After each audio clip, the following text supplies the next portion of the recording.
நீங்கள் பார்த்து ரசித்துக் கொண்டிருப்பது பந்தல் மீடியா இந்தியா தொலைக்காட்சி.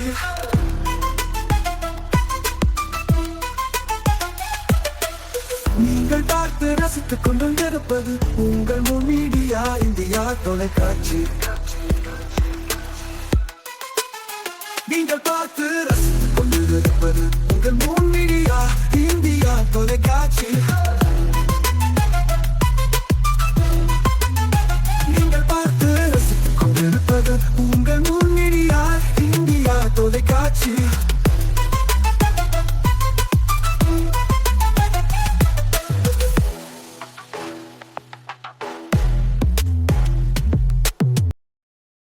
நாளும் ஒரு திருக்குறள். அறத்துப்பால். இல்வாழ்க்கை. ஆற்றின் ஒழுக்கி அறனின் ஒழுக்கா இல்வாழ்க்கை நோற்பாரின் நோன்மை உடைத்து. விளக்கம். தானும் அறநெறியில் நடந்து பிறரையும் அவ்வழியில் நடக்க செய்திடுவோரின் இல்வாழ்க்கை துறவிகள் கடைபிடிக்கும் நோன்பை விட பெருமையுடையதாகும்.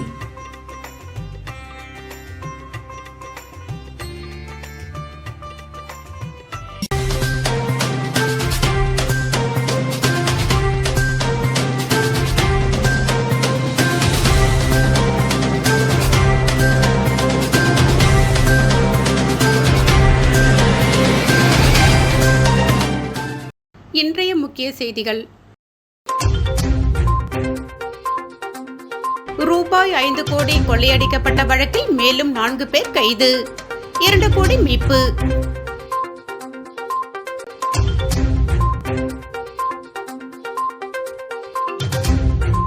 புதுச்சேரி காரைக்காலில் உள்ள ஜிப்மருக்கு வெடிகுண்டு மிரட்டல்.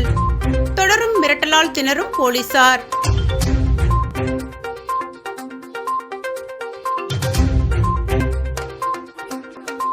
மாணவர்கள் பயணிக்கும் பள்ளி கல்லூரி வாகனங்களை ஆய்வு செய்த மாவட்ட ஆட்சியர். கண்காணிப்பு கேமராக்கள் பொறுத்து அறிவுறுத்தல். இனி விரிவான செய்திகள். புதுச்சேரியில் இயக்கப்பட்டு வரும் அரசு மற்றும் தனியார் பள்ளி கல்லூரி வாகனங்களை மாவட்ட ஆட்சியர் குலோத்துங்கன் தலைமையில் போக்குவரத்து துறை அதிகாரிகள் ஆய்வு செய்தனர். மேலும் மாணவர்களை ஏற்றி செல்லும் வாகனங்களில் சிசிடிவி கேமரா பொருத்த அறிவுறுத்தப்பட்டுள்ளதாக போக்குவரத்து துறை ஆணையர் சிவகுமார் தெரிவித்தார். புதுச்சேரியில் கோடை விடுமுறை முடிந்து நாளை மறுதினம் 2/6/25 அரசு மற்றும் தனியார் பள்ளிகள் திறக்கப்பட உள்ளது. இந்த நிலையில் இந்த விடுமுறை நாட்களில் பள்ளி வாகனங்களை சீரமைக்கும் பணிகளில் கல்வி நிறுவனங்கள் ஈடுபட்டு வருகின்றனர். இதற்கிடையே புதுச்சேரி போக்குவரத்து துறை அதிகாரிகள் மாணவ மாணவிகளின் பாதுகாப்பை கருத்தில் கொண்டு அவர்கள் பயணம் செய்யும் கல்வி நிறுவன வாகனங்களை ஆய்வு செய்யும் சிறப்பு முகாமை இன்றும் நாளையும் என 2 நாட்கள் புதுச்சேரி மேட்டுப்பாளையம் கனரக முனையத்தில் நடந்து வருகிறது. புதுச்சேரி பகுதியில் இருந்து 1100 பள்ளி மற்றும் கல்லூரி பேருந்துகள் ஆய்வு செய்யப்பட உள்ளது. மாணவ மாணவிகள் பயணம் செய்யும் வாகனங்கள் மஞ்சள் நிறத்தை கொடுத்து தனி அடையாளத்தை கொடுத்து மாணவர்கள் பாதுகாப்புடன் பயணிக்கிறார்கள் என்ற எச்சரிக்கை உடன் செல்ல வழிவகை செய்கிறது. வாகன ஆய்வாளர்கள் உதவி வாகன ஆய்வாளர்கள் தலைமையில் குழு அமைக்கப்பட்டு ஆய்வு மேற்கொள்ளப்பட்டது.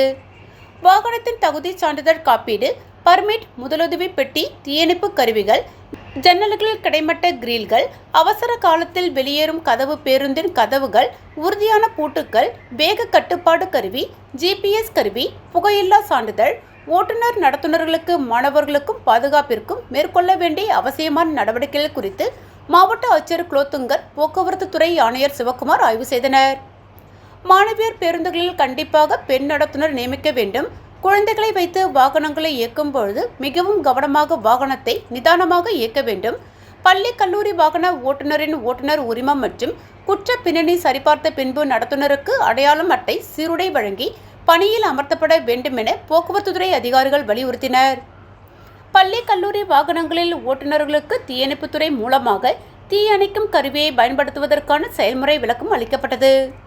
முகாமில் தகுதியுள்ள வாகனங்கள் சான்றிதழ் அளித்து வாகனங்களின் முகப்பில் ஒட்டப்பட்டது. போக்குவரத்து விதிகளை மீறும் பள்ளி வாகனங்கள் உடனடியாக பறிமுதல் செய்து குற்றவியல் நடவடிக்கை மேற்கொள்ளப்படும் என போக்குவரத்துத்துறை எச்சரிக்கை விடுத்துள்ளது.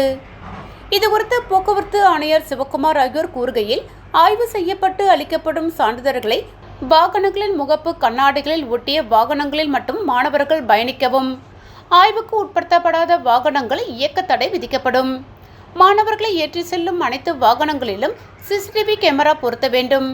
மேலும் கடந்த ஆண்டு 900 வாகனங்கள் இயக்கப்பட்ட நிலையில் கல்வி நிறுவனங்கள் திறப்பதற்கு 12 நாட்கள் முன்னதாகவே ஆய்வு மேற்கொள்ளப்பட்டது. ஆனால் தற்பொழுது பள்ளி திறக்க 2 நாட்கள் உள்ள நிலையில் அவசரமாக வாகனங்கள் ஆய்வு செய்யப்படுவது குறிப்பிடத்தக்கது. ஒவ்வொரு வாகனத்துலேயும் வேக கட்டுப்பாட்டு கருவி இருக்கா, அந்த வாகனம் வந்து எல்லோ பெயிண்ட் அடிச்சிருக்காங்களா, அவங்க ஃப்ளோர் எல்லாம் கரெக்டாக இருக்கா, சர்வீஸ் பர்டிகுலர்ஸ் கரெக்டாக இருக்கா, டிரைவர்ஸ் டீட்டெயில்ஸ் வந்து கரெக்டாக இருக்கா, அவங்களோட லைசன்ஸ் ரெனியூவல் பண்ணியிருக்காங்களா. ஸோ இது மாதிரி அடிப்படை வசதிகளை வந்து இன்றைக்கி செக் பண்ண போகிறோம். ஸோ எந்த வண்டிகளுக்காவது இந்த ஏதாவது ப்ராப்ளம்ஸ் இருந்துச்சுன்னா அவங்களுடைய ரெனியூவல் வந்து கொடுக்க மாட்டோம், அவங்களுடைய ப்ராப்ளம்ஸ் வந்து ரெக்டிஃபை பண்ணுறது சொல்லி பார்ப்போம். ஸோ மொத்தம் 1100 வண்டிகளை வந்து நம்ம புதுவை மாவட்டத்தில் மட்டும் இந்த ஒரு வாரத்தில் வந்து நாங்கள் செக் பண்ண போகிறோம். சார், இந்த ₹1 பஸ் எப்போவுமே நம்ம செக் பண்ணுறது மேக்ஸிமம் பார்த்தீங்கன்னா ப்ரைவேட் பஸ்ஸஸ் தான் செக் பண்ணுறோம். அவங்க ரெகுலராக எஃப்சி எல்லாமே எடுப்பாங்க. ₹1 பஸ் பார்த்தீங்கன்னா மாணவர்கள் அதிகப்படியான அரசு பள்ளி மாணவர்கள் அது செப்பரேட்டாக தனியாக நாங்கள் செக் பண்ணுறோம். அந்த பஸ்ஸும் அனைத்து விதமான பள்ளி கல்லூரி வாகனங்கள் செக் பண்ணுவோம். எதாவது இது ப்ரைவேட்டோ இல்லை கவர்மெண்ட்டோ அனைத்து விதமான வாகனங்கள் செக் பண்ணுவோம். சார், இப்போ பேனர் வந்து எல்லா இடத்தையும் பொதுவாக நீங்கள் தடை சட்டம் சொல்லியிருந்தாலும் தொடர்ச்சியாக அத்துமீறி வைக்கிறாங்க. எந்த மாதிரியான நடவடிக்கை எடுத்துருக்கோம்? இது வரைக்கும் ஏதாச்சும் கேஸ் எஃப்ஐஆர் எதுவும் ஃபைல் பண்ணியிருக்குமா? இல்லை, இது வரைக்கும் கடந்த மாதங்கள் மட்டுமே ஒரு 30க்கு மேலே எஃப்ஐஆர் ஃபைல் பண்ணியிருக்கோம். ஒவ்வொரு கேஸஸுமே தனியாக ரெஜிஸ்டர் பண்ணி அதுக்கான வழக்குகள் வந்து நடந்துக்கிட்டு இருக்கு. Okay, thank you.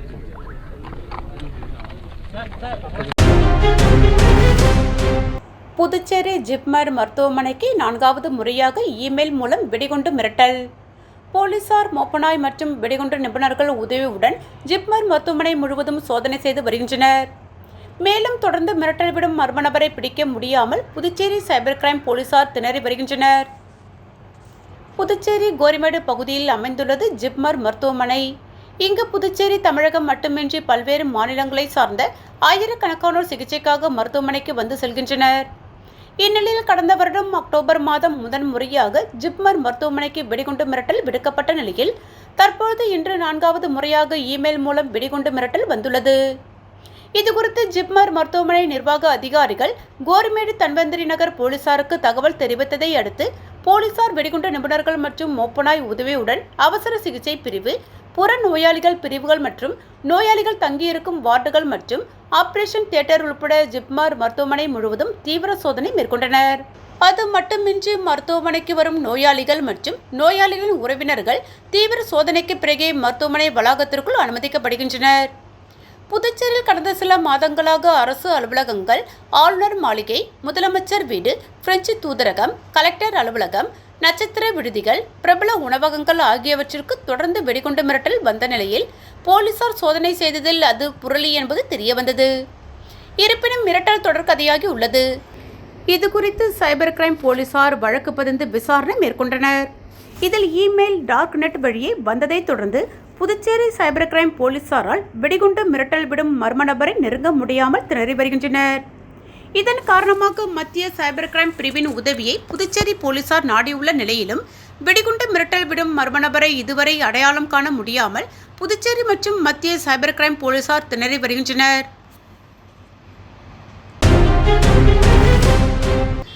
புதுச்சேரியில் தனியார் நிறுவன உரிமையாளர் போல் ஆள் மாறாட்டம் செய்து ரூபாய் 5 கோடி வரை கொள்ளையடிக்கப்பட்ட வழக்கில் மேலும் 4 பேரை கைது செய்த சைபர் கிரைம் போலீசார் ரூபாய் 2,48,00,000 பணத்தையும் மீட்டனர். தனியார் நிறுவனத்தின் உரிமையாளர் போல் வாட்ஸ்அப்பில் ஆள் மாறாட்டம் செய்து 5.10 கோடி ரூபாய் கொள்ளையடிக்கப்பட்ட வழக்கில் சைபர் கிரைம் போலீசார் வழக்கு பதிவு செய்து விசாரணை மேற்கொண்டு வந்தனர். இதில் ஏற்கனவே மேற்கு வங்காளத்தை சேர்ந்த 2 நபர்களையும் கேரளாவை சேர்ந்த 5 நபர்களையும் கைது செய்யப்பட்டு சிறையில் அடைக்கப்பட்ட நிலையில் தற்போது இந்த வழக்கில் 2,48,00,000 பணமும் மீட்கப்பட்டுள்ளது. இந்த வழக்கில் கேரளாவில் உள்ள ஆக்சிஸ் வங்கி கணக்கிற்கு 1,80,00,000 பணம் சென்றது விசாரணையில் தெரிய வந்ததால் மேற்படி அந்த வங்கி கணக்கின் உரிமையாளர் சஜித் கைது செய்யப்பட்டு சிறையில் அடைக்கப்பட்டுள்ளார். மேற்படி வங்கிக் கணக்கை உபயோகப்படுத்திய நபரை கைது செய்ய புதுச்சேரி இணையவழி காவல்துறையின் தனிப்படை போலீசார் ஆய்வாளர்கள் தியாகராஜன், கீர்த்தி மற்றும் தலைமை காவலர் மணிமொழி, காவலர் வினோத், வைத்தியநாதன் ஆகியோர் ஓம்கார்நாத் என்பவரை கர்நாடகாவில் கைது செய்து அவர் கொடுத்த தகவலின் அடிப்படையில் தெலுங்கானா சென்று அங்கிருந்த ராகவேந்திரா என்பவரை கைது செய்து அவர் கொடுத்த தகவலின் அடிப்படையில் ஆந்திர பிரதேசம் சென்று சசிதர் நாயக் மற்றும் பவாஜான் என்ற 2 நபர்களையும் கைது செய்து அவர்கள் வங்கிக் கணக்கில் பணத்தை மாற்ற உபயோகப்படுத்தி செல்போன்கள், இன்டர்நெட் கனெக்ஷன்கள் ஆகியவற்றை பறிமுதல் செய்தனர்.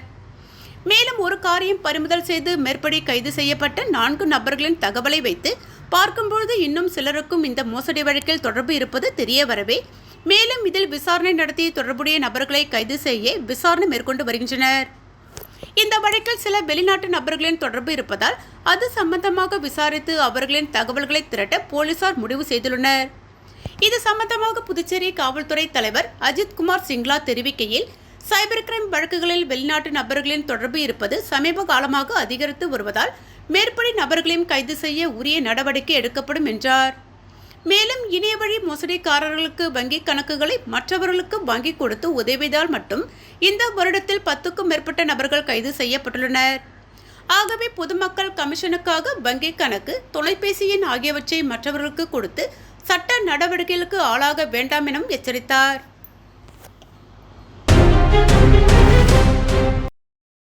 காரைக்கால் ஜிப்மர் மருத்துவக் கல்லூரிக்கு 3வது முறையாக வெடிகுண்டு மிரட்டல். காரைக்கால் மாவட்டத்தில் அமைந்துள்ள மத்திய அரசின் ஜிப்மர் மருத்துவக் கல்லூரி நிர்வாகத்தின் மின்னஞ்சலுக்கு மின்னஞ்சல் மூலம் வெடிகுண்டு மிரட்டல் வந்தது. இதனையடுத்து காரைக்கால் போலீசாருக்கு தகவல் அளித்ததன் பேரில் 50க்கும் மேற்பட்டோர் போலீசார் மருத்துவக் கல்லூரியில் சோதனையில் ஈடுபட்டு வருகின்றனர். இந்த நிலையில் காரைக்கால் ஜிப்மர் மருத்துவக் கல்லூரிக்கு 3வது முறையாக மின்னஞ்சல் மூலம் வெடிகுண்டு மிரட்டல் வருவது குறிப்பிடத்தக்கது. புதுச்சேரியில் கடந்த சில நாட்களாக ஆளுநர் மாளிகை, முதலமைச்சர் இல்லம் உள்ளிட்ட அரசு அலுவலகங்களுக்கு மர்ம நபர்கள் வெடிகுண்டு மிரட்டல் விடுத்து வரும் நிலையில் இன்று காலை முன்னாள் அமைச்சர் ஒருவரின் வீட்டு வாசலில் எலக்ட்ரானிக் வெடிபொருள் கண்டுபிடிக்கப்பட்டுள்ள சம்பவம் பரபரப்பை ஏற்படுத்தியுள்ளது. புதுச்சேரியில் கடந்த சில நாட்களாக ஆளுநர் மாளிகை, முதலமைச்சர் இல்லம், மாவட்ட ஆட்சியர் அலுவலகம், பிரெஞ்சு தூதரகம், ஜிப்மர் உள்ளிட்ட அரசு அலுவலகங்களுக்கு மர்ம நபர்கள் மின்னஞ்சல் மூலம் வெடிகுண்டு மிரட்டல் விடுத்து வருகின்றனர். ஆனால் மின்னஞ்சல் மூலம் தொடர்ந்து வெடிகுண்டு மிரட்டல் விடுபவர்களை பிடிக்க முடியாமல் புதுச்சேரி சைபர் கிரைம் மற்றும் மத்திய சைபர் கிரைம் போலீசார் திணறி வருகின்றனர். இந்நிலையில் சுப்ரேன் வீதியில் உள்ள காங்கிரஸ் கட்சியை சேர்ந்த முன்னாள் அமைச்சர் ஷாஜகான் வீட்டு வாசலில் மர்ம பொருள் ஒன்று கிடந்துள்ளது. இதனை பார்த்த முன்னாள் அமைச்சரின் வீட்டில் வேலை செய்யும் ஊழியர்கள் உதயஞ்சாலை காவல் நிலையத்திற்கு தகவல் அளித்தனர். இதையடுத்து சம்பவ இடத்திற்கு வந்த வெடிகுண்டு நிபுணர்கள் எலக்ட்ரானிக் வெடிபொருள் போன்று இருந்த மர்ம பொருளை பாதுகாப்பாக எடுத்துச் சென்றனர். இதுகுறித்து போலீசார் விசாரணை நடத்தி வருகின்றனர். முன்னாள் அமைச்சர் ஒருவரின் வீட்டு வாசலில் எலக்ட்ரானிக் வெடிபொருள் கண்டுபிடிக்கப்பட்டுள்ள சம்பவம் புதுச்சேரியில் பரபரப்பை ஏற்படுத்தியுள்ளது. புதுச்சேரி காவல்துறையில் சப் இன்ஸ்பெக்டர்கள் உள்பட 9 பேர் அதிரடியாக இடமாற்றம் செய்யப்பட்டுள்ளனர். சப் இன்ஸ்பெக்டர்கள் பாபு சிபிசிஐடியிலிருந்து சிசிஆருக்கும், சந்திரசேகரன் போக்குவரத்து தெற்கிலிருந்து கரையாம்புத்தூர் புறக்காவல் நிலையத்திற்கும், அன்பழகன் ரெட்டியார்பாளையம் போலீஸ் நிலையத்திலிருந்து சிக்மாவிற்கும், உதவி சப் இன்ஸ்பெக்டர் கலியமூர்த்தி கரையாம்புத்தூரிலிருந்து சிசிஆருக்கும் இடமாற்றம் செய்யப்பட்டுள்ளனர். மேலும் 3 தலைமை காவலர், 3 போலீசார் இடமாற்றம் செய்யப்பட்டுள்ளனர். இதற்கான உத்தரவை போலீஸ் தலைமையக எஸ்பி சுபம் கோஷ் பிறப்பித்துள்ளார். பொதுப்பணித்துறை அமைச்சர் அலுவலகம் எதிரே நேரு எம்எல்ஏ போட்டி கூட்டம் போட்டதால் சட்டசபை வளாகத்தில் பரபரப்பு நிலவியது. புதுச்சேரி என்ஆர் காங்கிரஸ் அரசிற்கு ஆதரவு அளித்து வந்த நேரு எம்எல்ஏ சமீப காலமாக அரசினை கடுமையாக விமர்சித்து வருகிறார். நேற்று முன்தினம் சட்டசபை வளாகத்திற்கு வந்த நேரு எம்எல்ஏ பொதுப்பணித்துறை அமைச்சர் அலுவலகத்திற்கு நுழைந்தார். தலைமை பொறியாளர் எங்கே என்று கேட்டார். அந்நேரத்தில் அமைச்சர் லட்சுமி நாராயணன் தலைமை பொறியாளரிடம் ஆலோசனை நடத்தி கொண்டிருந்தார். திடீரென ஆவேசமடைந்த நேரு எம்எல்ஏ அமைச்சர் அலுவலகம் எதிரே பிளாஸ்டிக் சேரனை இழுத்து போட்டு அமைதியாக உட்கார்ந்தார். இதனால் அமைச்சர் அலுவலகத்தில் வெளியே இருந்த பொதுப்பணித்துறை அதிகாரிகள் பதட்டம் அடைந்தனர். அவரிடம் பேச்சுவார்த்தை நடத்தினர். அங்கு வந்த ரமேஷ் எம்எல்ஏ, அமைச்சரின் PS ஆகியோரும் நேரு எம்எல்ஏவை சமாதானப்படுத்தி அமைச்சர் அலுவலகத்திற்கு உள்ளே அழைத்துச் செல்ல முயற்சி செய்தனர். அதை ஏற்காமல் நேரு எம்எல்ஏ அமைச்சர் அலுவலக வாசலில் சேரில் உட்கார்ந்தபடி அமைதியாக காத்திருந்தார். நேரு எம்எல்ஏ கோபமாக இருப்பதை கண்ட பொதுப்பணித்துறை அதிகாரிகள் அனைவரும் சிறிது நேரத்தில் வெளியே வந்தனர். புதுச்சேரி நகராட்சி ஆணையர் கந்தசாமி அங்கு வந்தார். தொடர்ந்து அமைச்சர் அலுவலகம் எதிரே நேரு எம்எல்ஏ தொகுதி பிரச்சினை தொடர்பாக கூட்டம் போட்டு ஆலோசனை நடத்தினார். காலை 11 மணி முதல் மதியம் 12 மணி வரை இந்த ஆலோசனை நடந்தது. இதனால் சட்டசபையில் பரபரப்பு நிலவியது. விவேகானந்தா கேரம் ஸ்போர்ட்ஸ் கிளப் சார்பில் நடைபெற்ற மாநில அளவிலான கேரம் போட்டியில் வெற்றி பெற்றவர்களுக்கு பரிசளிக்கும் விழா நடைபெற்றது. தி பாண்டிச்சேரி அமெச்சூர் கேரம் அசோசியேஷனில் பதிவு பெற்ற Swami Vivekananda carrom sports club சார்பாக மாநில அளவிலான கேரம் தரவரிசை போட்டிகள் வானரப்பேட்டை அலைன் வீதியில் உள்ள சுவாமி விவேகானந்தா சமுதாய நலக்கூடத்தில் நடைபெற்றது. 3 நாட்கள் நடைபெற்ற இப்போட்டியில் 100க்கும் மேற்பட்ட கேரம் விளையாட்டு வீரர்கள் கலந்து கொண்டனர். பெண்கள் ஒற்றையர் பிரிவில் பூஜா முதலிடமும், அதினா 2ஆம் இடமும், பிரியதர்ஷினி 3ஆம் இடமும் பிடித்தனர். ஆண்கள் ஒற்றையர் பிரிவில் வேல்முருகன் முதலிடமும், அஜித் சிங் 2ஆம் இடமும், செபஸ்டின் 3ஆம் இடமும் பிடித்தனர். இதனைத் தொடர்ந்து நடைபெற்ற பரிசளிப்பு விழாவில் சிறப்பு விருந்தினர்களாக கலியபெருமாள், சத்தியமூர்த்தி, மூர்த்தி, முத்துகிருஷ்ணன் கலந்து கொண்டனர். கேரம் சங்கத் தலைவர் ஜெகஜோதி, ஞான இருதயராஜ், பரஞ்சோதி மற்றும் பலர் கலந்து கொண்டு வெற்றி பெற்ற வீரர் வீராங்கனைகளுக்கு பரிசளித்து சிறப்பித்தனர். போட்டிக்கான ஏற்பாடுகளை விவேகானந்தா கேரம் ஸ்போர்ட்ஸ் கிளப் தலைவர் முரளி செய்திருந்தார். புதுச்சேரி யாதவ முன்னேற்ற சங்கம் சார்பில் நடைபெற்ற தியாகித்துறை முனுசாமி நூற்றாண்டு விழாவில் அமைச்சர் லட்சுமி நாராயணன், எதிர்க்கட்சித் தலைவர் சிவா ஆகியோர் கலந்து கொண்டு ஏழை எளிய மக்களுக்கு நலத்திட்ட உதவிகள் மற்றும் மாணவர்களுக்கு கல்வி உதவித்தொகை வழங்கினார்கள். புதுச்சேரி யாதவ முன்னேற்ற சங்கம் மற்றும் தியாகி துரை முனுசாமி பிள்ளை குடும்பத்தினர் இணைந்து நடத்திய நூற்றாண்டு விழா புதுச்சேரி தமிழ்ச்சங்கத்தில் நடைபெற்றது. தமிழ்தாய் வாழ்த்துடன் தொடங்கிய விழாவில் யாதவ முன்னேற்ற சங்க செயலாளர் பேராவூர் பொன்மூர்த்தி வரவேற்றார். தொடர்ந்து யாதவ முன்னேற்ற சங்க புதுச்சேரி தலைவர் ரவி முனுசாமியின் உருவப்படத்தை திறந்து வைத்து மரியாதை செலுத்தினார். தொடர்ந்து பவானி பரசுராமன் எழுதிய பிரெஞ்சு இந்திய விடுதலை போராட்டமும் தியாகித்துறை முனுசாமியும் என்ற நூலை பொதுப்பணித்துறை அமைச்சர் லட்சுமி நாராயணன் வெளியிட்டார். இதனை அடுத்து மாணவர்களுக்கு ஊக்கத்தொகை மற்றும் ஏழை எளிய மக்களுக்கு நலத்திட்ட உதவிகளை முனுசாமி குடும்பத்தினர் வழங்கினார்கள். அதன்படி வறுமை கோட்டுக்கு கீழ் உள்ள 10 மாணவர்களுக்கு 5000 வீதம் வழங்கப்பட்டது. அதேபோன்று நலிந்த நிலையில் உள்ள 50 குடும்பங்களுக்கு 1200 மதிப்புள்ள மளிகை பொருட்கள் மற்றும் நலத்திட்ட உதவிகளை எதிர்க்கட்சித் தலைவர் சிவா வழங்கினார். விழாவில் தமிழ்ச்சங்க செயலாளர் சீனு வேணுகோபால் மற்றும் தமிழ்ச்சங்க செயலாளர் மோகன்தாஸ் சீனு மோகன்தாஸ் வாழ்த்துரை வழங்கினார்கள்.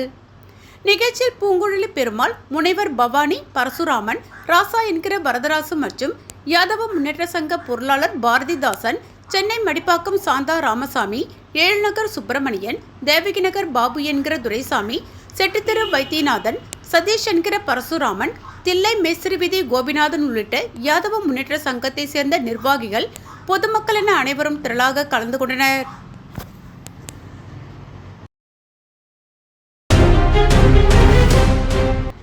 உப்பளம் தொகுதியில் ஏழை மக்களுக்கு இலவச மனைப்பட்டா வழங்கும் திட்டம் தொடர்பாக ஆதி திராவிட நலத்துறை இயக்குநர் இளங்கோவனை சந்தித்து அனிபால் கென்னடி எம்எல்ஏ மனு அளித்தார்.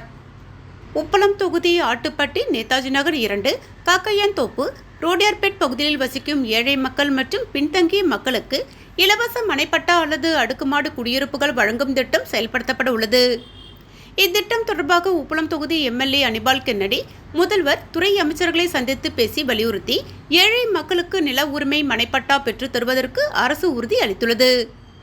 அதையடுத்து ஆதி திராவிட நலத்துறை சிறப்பு கூறு நிதியின் கீழ் இத்திட்டத்தை செயல்படுத்துவதற்கான ஏற்பாடுகள் துவங்கியுள்ளது. இந்நிலையில் நலத்துறை இயக்குநர் இளங்கோவனை அவரது அலுவலகத்தில் அனிபால் கென்னடி எம்எல்ஏ சந்தித்து கோரிக்கை மனு வழங்கினார். அதன் தொடர்ச்சியாக அனிபால் கென்னடி எம்எல்ஏ நில உரிமையாளர்களை நேரடியாக இயக்குநர் முன்னிலையில் அழைத்துச் சென்று பேச்சுவார்த்தை நடத்தி அரசு நிலை மதிப்பில் இடங்களை ஒப்படைக்கும் வகையில் ஒப்பந்தம் செய்தார். தொகுதி துணை செயலாளர் நிசார், கிளை செயலாளர் காலப்பன், இருதயராஜ் ஆகியோர் உணர்ந்தனர். புதுச்சேரி சட்டசபையின் புதிய மார்ஷலாக பதவியேற்றுக் கொண்ட சப் இன்ஸ்பெக்டர் பழனிசாமி சபாநாயகர் செல்வத்தை சந்தித்து வாழ்த்து பெற்றார். புதுச்சேரி சட்டசபை பாதுகாப்பு பணியில் ஒரு மார்ஷல் தலைமையில் 3 ஏட்டுகள் 15 காவலர்கள் சுழற்சி முறையில் ஈடுபட்டு வருகின்றனர். இது தவிர சட்டசபை காவலர்கள் 34 பேரும் பணியில் உள்ளனர். இந்த நிலையில் சட்டசபை மார்ஷலாக இருந்த வெங்கடேச பெருமாள் கடந்த ஆண்டு செப்டம்பர் மாதம் பணி ஓய்வு பெற்றார்.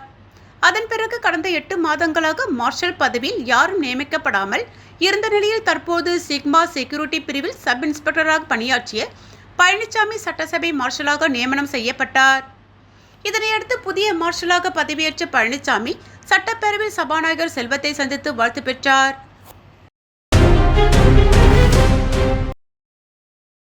திருப்பட்டினம் கீழையூர் பழமை வாய்ந்த மழை மாரியம்மன் கோவில் தீமிதி திருவிழா பூச்சொரிதலில் ஏராளமான பக்தர்கள் சாமி தரிசனம். காரைக்கால் மாவட்டம் திருப்பட்டினம் பகுதியில் பொய்யான மூர்த்தி ஐயனார் தேவஸ்தானத்திற்கு உட்பட்ட பழமை வாய்ந்த கீழையூர் மழை மாரியம்மன் கோவில் அமைந்துள்ளது. கோவிலில் ஆண்டுதோறும் வைகாசி மாதத்தில் தீமிதி திருவிழா வெகு விமர்சையாக நடைபெறுவது வழக்கம். இந்த ஆண்டு தீமிதி திருவிழாவை ஒட்டி இன்று விக்னேஸ்வர பூஜை மற்றும் பூச்சொரிதலுடன் தீமிதி திருவிழா துவங்கியது. பூச்சொரிதல் நிகழ்ச்சியை ஒட்டி அம்மனுக்கு மஞ்சள், திரவிய பொடி, பால், தயிர், சந்தனம் உள்ளிட்ட பல்வேறு வாசனை திரவியங்களால் அபிஷேகம் செய்விக்கப்பட்டு மகா தீபாராதனை காண்பிக்கப்பட்டது. இதன் பின்னர் பூச்சொரிதல் நிகழ்ச்சி நடைபெற்றது. இந்நிகழ்ச்சியில் பொய்யான மூர்த்தி ஐயனார் தேவஸ்தான அறங்காவல் குழுவின் தலைவர் ராஜேந்திரன் மற்றும் அறங்காவல் குழுவினர் உள்ளிட்ட ஏராளமான பக்தர்கள் கலந்து கொண்டு சாமி தரிசனம் செய்தனர். திருவிழாவின் முக்கிய நிகழ்ச்சியான தீமிதி திருவிழா வரும் ஜூன் 2ஆம் தேதி நடைபெற உள்ளது. மீண்டும் முக்கிய செய்திகள். ரூபாய் 5 கோடி கொள்ளையடிக்கப்பட்ட வழக்கில் மேலும் 4 பேர் கைது. 2 கோடி மீட்பு.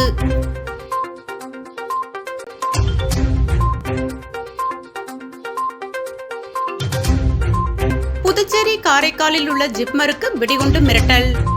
தொடரும் மிரட்டலால் திணறும் போலீசார்.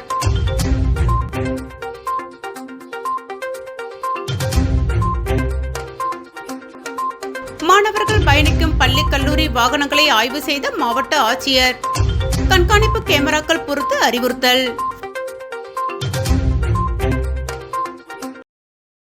இத்துடன் செய்திகள் நிறைவடைந்தன. வணக்கம்.